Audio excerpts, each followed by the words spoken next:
Continuing our Connect to Congress initiative, we're speaking to Illinois Representative Darin LaHood. Thanks for joining us, Congressman LaHood. Just last night, Representative Al Green filed articles of impeachment against President Trump. What are your thoughts on that?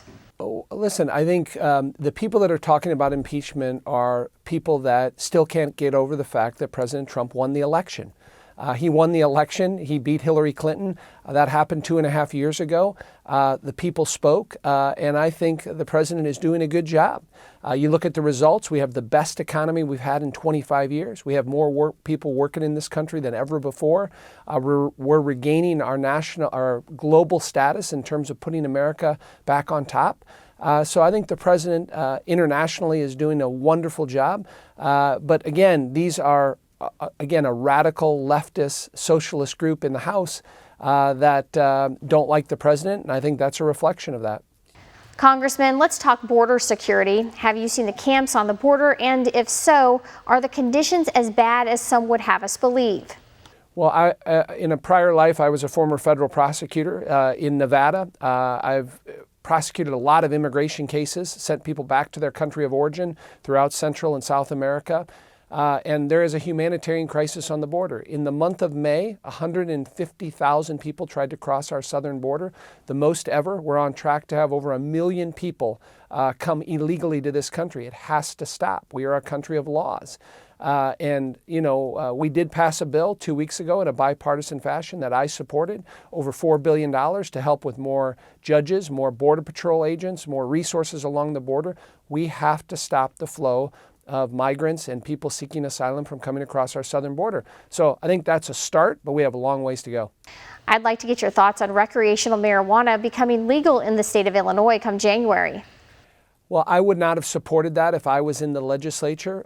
I don't think that recreational marijuana or decriminalizing marijuana is the right public policy path to take.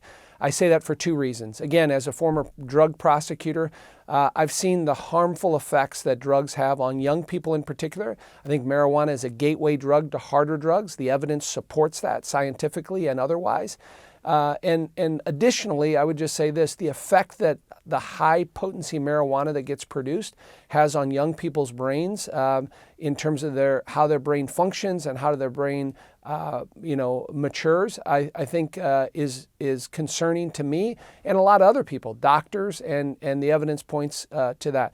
The last point that I would make is some people think this is going to somehow bail out the state of Illinois. We're $140 billion in unfunded liability in our pensions. This is not going to be the savior that saves the state of Illinois.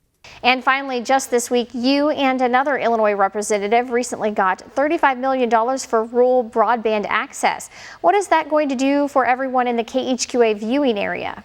Well, I represent a rural district, and having connectivity is vitally important to the folks in my district, whether you live on a farm, whether you live in a rural area, whether you attend a school in western or central Illinois.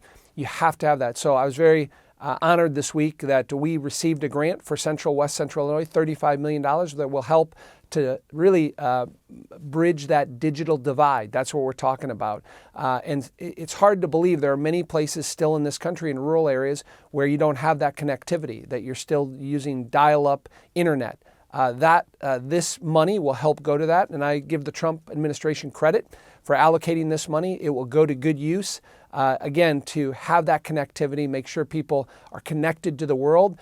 We need to have that same access in our rural areas as we have in our urban areas. This will go a long ways to help with that, particularly in Adams County, Scott County, McDonough County, and also Brown County.